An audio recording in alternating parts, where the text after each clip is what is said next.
Hello, Summer Stars.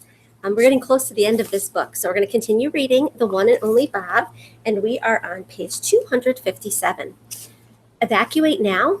Look, said the officer, you need to evacuate now. It's mandatory. We can't just leave these animals. Cowboy sticks his finger in the orange cat's cage.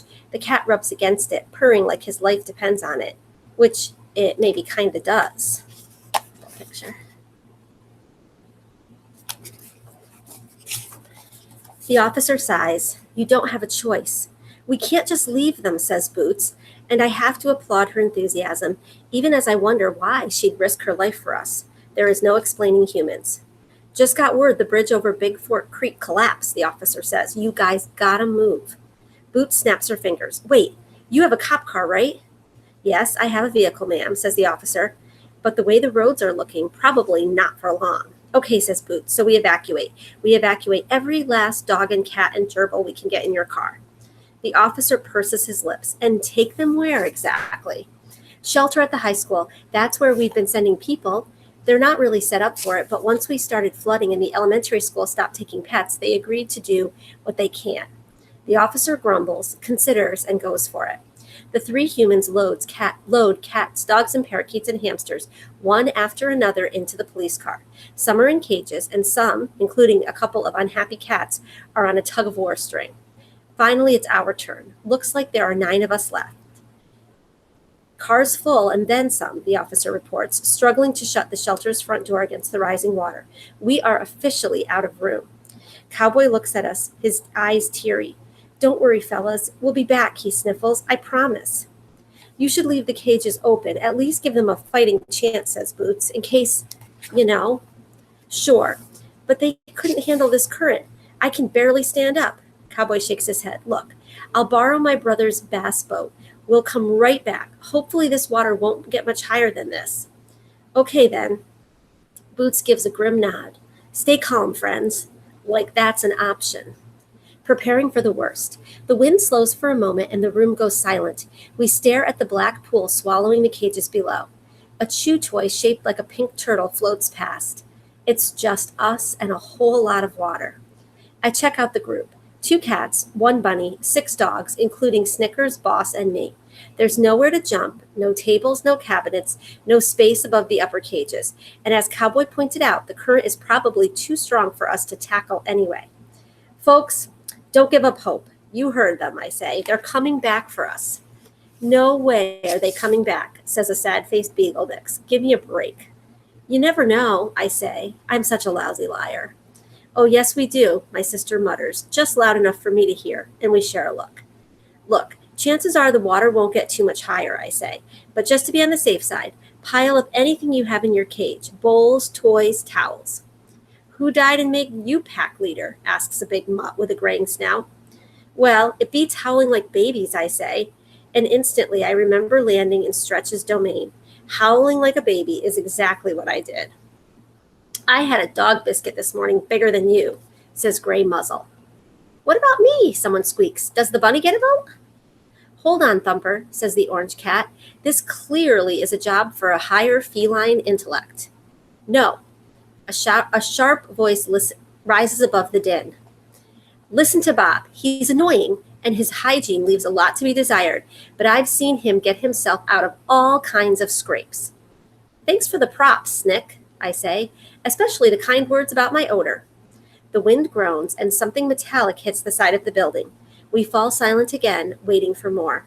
The windows rattle. The walls shudder.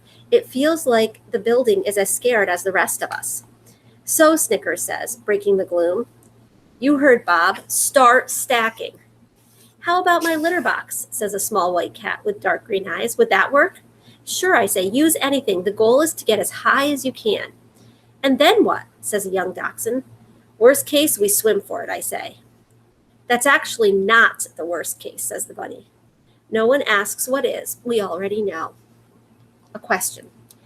We do all we can do, which isn't much. The rain hammers, the wind shrieks, sirens come and go in the distance. I wonder what Ivan and Ruby are doing. And what about George and Julia? Where are they? How are they? Boss seems scary calm, tough as old jerky. She looks the way I want to feel. Before long, the water is lapping onto the floor of our cages. It's ice cold and moving quick. 1 inch, two. Every now and then, someone whimpers or moans, but mostly we're quiet. If you can stand on your hind legs, guys, do it. Climb on anything you've got, I suggest. I turn to Boss. When I say go, I want you to climb up on my back. It'll buy you a little time, maybe. No way. Please, I need to do this. Boss just stares at me. She's so thin, I can see every rib. To make it up to you, I add. What are you even talking about, Bob? I look away.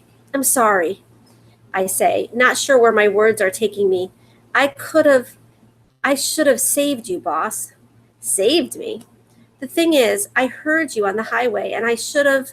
My voice trails off, and I stifle a sob. Bob, we were puppies, tiny puppies. Don't be ridiculous. How exactly were you going to save me? I don't know, but I should have tried. We both did what we had to do. Boss nudges me gently. Bob, this is crazy. I can't seem to forgive myself. I whisper it, but I know she hears me. Beneath the water, I feel a paw on mine. I forgive you, okay? Not that you need it, mind you. One condition, though. I nod and wait. You have to forgive yourself, too. Again, I nod and slowly but surely find something fine and warm begins to fill my heart. Before I can say anything more, Snickers calls my name. Bob, dear, there's something I want you to know. Boss winks at me. Listen up, brother. I'm sure, Snickers, I call. What's up? There's a little picture of Snickers. Can you see it?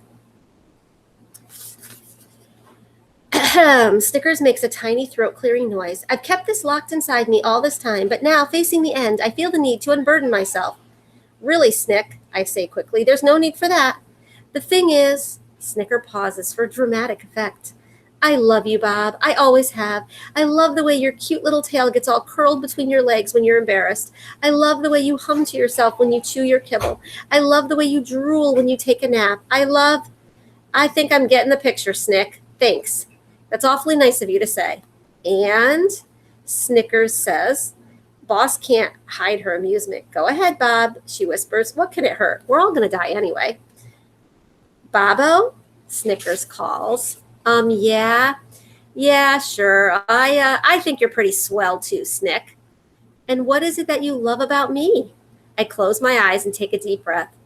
Well, those pink boots of yours, those are cool. And I swear I'm trying, but I'm totally drawing a blank.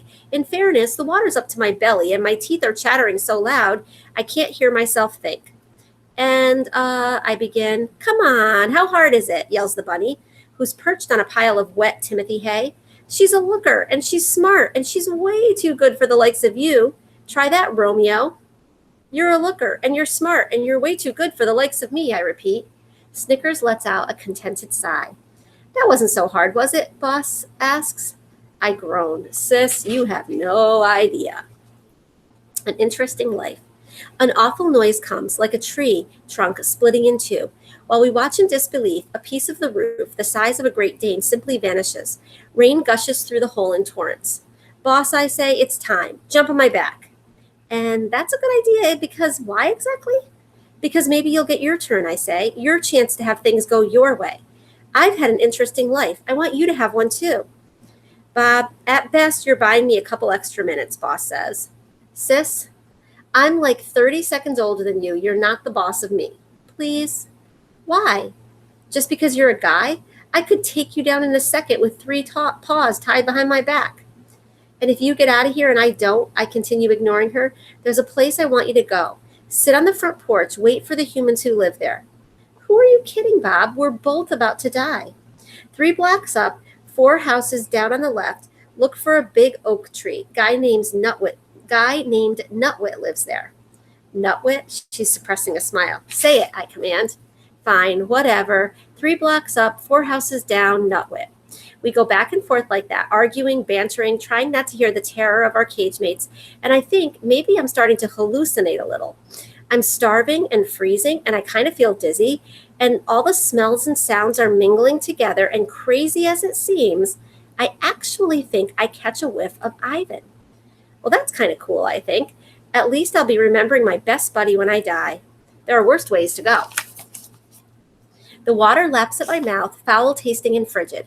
Now, I say to my sister, get on my back now. I'm saving you, whether you like it or not. Something in my choked voice scares her, I guess, because she leaps right onto my back with a horrified yelp. I blink back muddy water. A silver presence looms before me. Still, I'm not entirely sure it's him until I get a real big old whiff of banana. Hey, Bob, says Ivan.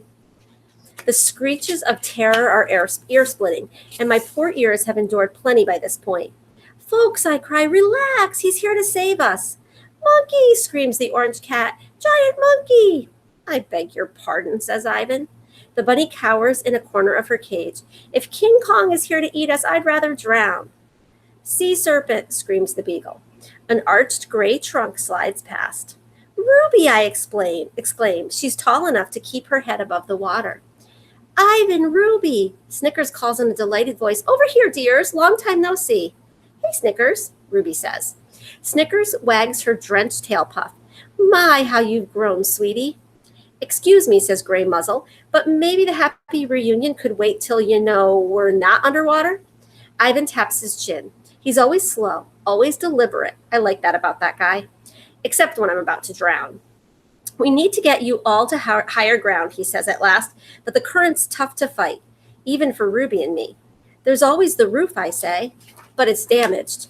Ivan nods. Seems there's a tree on it. Look, Uncle Bob, Ruby says, paddling back and forth. I'm an Ella mermaid. Kids always make me smile. Good work, Ruby. I've got an idea, says Ivan.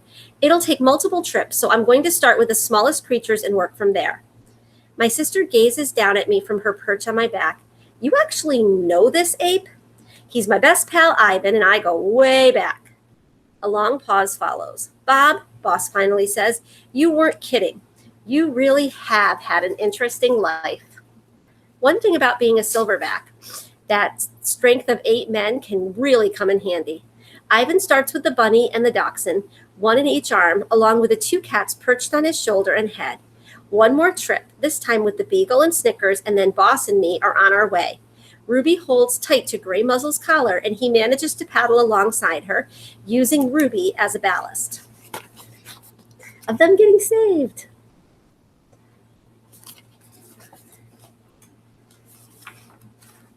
It takes us a while to cross the street. The current's swift, and the water's up to Ruby's neck in places.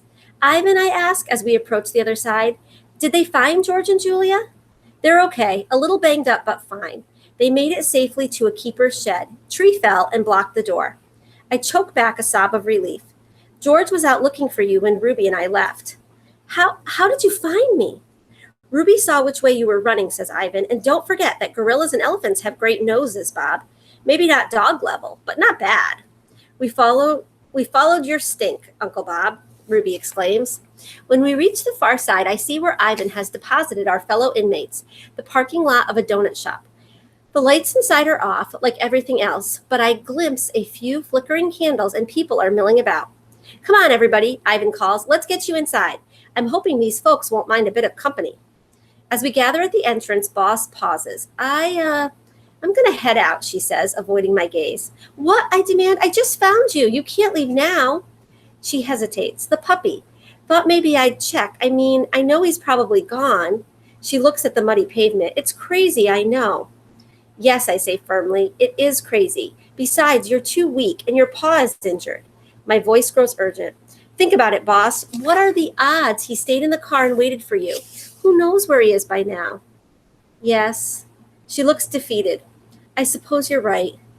What's wrong, Bob? Ivan asks. My sister. Whoa, wait. This is your sister, Uncle Bob? Ruby interrupts, turning to Boss.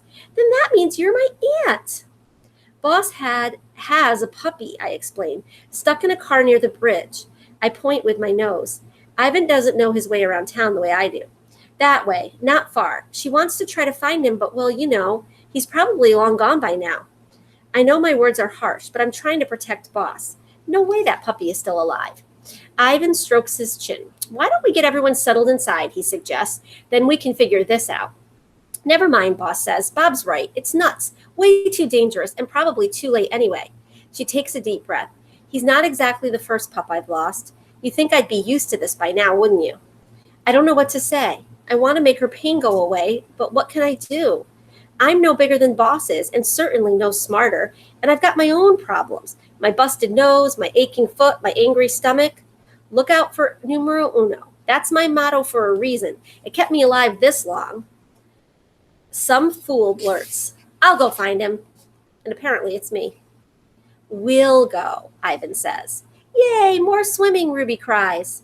It's not safe, Ruby, I say. You have to stay here. I promised Akilo I'd watch out for you. I made it this far, she says, donning her elephant pout face. Ivan and I sigh. It's exhausting, all this responsibility, this worry, this love. Promise to stay close, I ask. She holds up her trunk. Elephant's honor. 'Cause Akilo will make dog soup out of me if anything happens to you. Yuck, Ruby giggles. How did I know I can almost do it? Hey, did you know I could almost do a somersault in water, Uncle Bob?